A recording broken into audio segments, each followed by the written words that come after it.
How to stop impulse buying. Needs and wants ரெண்டுக்கும் இருக்க வித்தியாசத்தை முதல்ல நம்ம தெரிஞ்சுக்கணும். அதை தெரிஞ்சுக்கிட்டாலே நம்ம தேவையில்லாத பொருளை வாங்குறத கண்டிப்பாக நிப்பாட்டிடலாம். நீட்ஸ் அண்ட் வாண்ட்ஸ் ரெண்டுக்கும் ஒரு சின்ன பின் பாயிண்ட் அளவான வித்தியாசம் தான் இருக்குது. அதை முதல்ல நம்ம புரிஞ்சுக்கணும். அதுக்கு நான் ஒரு 2-3 எக்ஸாம்பிள் சொல்கிறேன். வீடுன்றது தேவை, பங்களான்றது அனாவசியம், பணன்றது தேவை. அதுவே சொந்தக்காரங்க மத்தியில் நான் தான் பணக்காரனாக இருக்கணுன்ற எண்ணம் அனாவசியம்.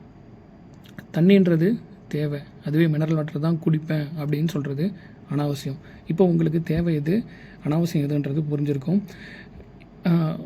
ஒவ்வொருத்தரையும் ஒரு ஷாப்பிங் மாலோ இல்லை எங்கேயோ நீங்கள் கடைக்கு போகும்போது ஒரு பொருளை கையில் எடுக்கிறீங்கன்னா அந்த பொருளை பாருங்கள். இதுக்கு முன்னாடி இந்த பொருளை நம்ம எத்தனை தடவை வாங்கியிருக்கோம், எந்தளவு அதை யூஸ் பண்ணியிருக்கோம், இல்லை வாங்கிட்டு போய் சும்மாவே வச்சுருந்து தூக்கி எறிஞ்சிருக்குமா அப்படின்றத முதல்ல பாருங்கள். அப்படி நீங்கள் ஒவ்வொரு பொருளையும் கையில் எடுத்து யோசிக்கும் போதே உங்களுக்கு இது தேவையா தேவையில்லையான்றது தெரிஞ்சிடும்.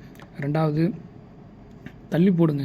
ஓகே, ஆன்லைனில் ஷாப்பிங் பண்ணுறீங்கன்னா இப்போ அந்த பொருளை வாங்கணும்னு உங்களுக்கு தோணுதுன்னா அந்த பொருளை முதல்ல கார்ட்டில் ஆட் பண்ணி வைங்க. ஒரு 7 days வெயிட் பண்ணுங்கள். மேக்ஸிமம் ஆஃப் த டைம் அது 7 நாள்லேயே அது தேவையா தேவையில்லைன்றது நமக்கு தெரிஞ்சிடும்.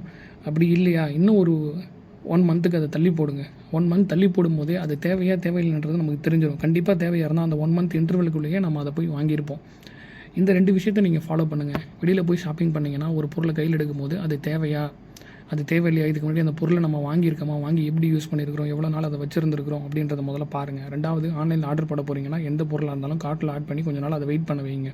அதை கொஞ்சம் டிலே பண்ணுங்கள். டிலே பண்ணும்போது 7 நாள், ஒரு மாதம் இல்லை ஒரு 1.5 மாதம் அப்படி வெயிட் பண்ணும்போதே நமக்கு தெரிஞ்சிடும் இந்த பொருள் நமக்கு தேவையா தேவையில்லையா, இந்த பொருள் இல்லாமல் நம்ம வாழ முடியுதா அப்படின்றது. தேங்க்யூ.